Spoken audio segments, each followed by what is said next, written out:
Hey guys, I'm Thomas, and in today's DIY, I'm going to be showing you our brake bleeding wrenches and our Schwaben brake bleeding bottles. So our first tool that we have here is our Schwaben brake bleeder bottle.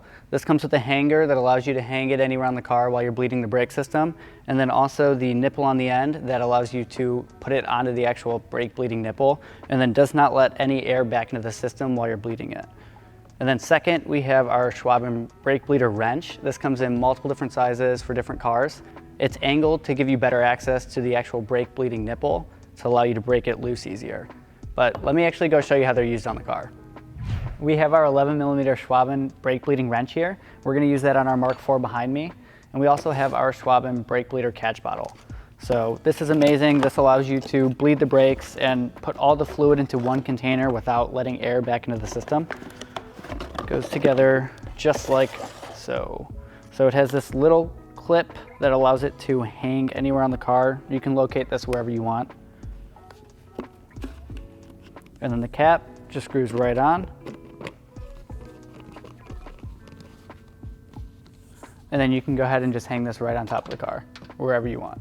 So now that we have our brake bleeder set up where we want it, we can go ahead and start this process. We're not actually going to be bleeding the system today since this car doesn't need it at this time, but we're still going to show you how to do it if you were to do it. So you want to locate your bleed screw on the caliper. Ours is located on the back where most of them usually are. It obviously varies depending on caliper design. For larger pistons, they're going to have multiple bleeding points, but ours just has the one back here. We're going to go ahead and remove this rubber nipple on the end of the bleeder screw. Depending on age of the car, sometimes those are a pain to get off, but ours wasn't too bad.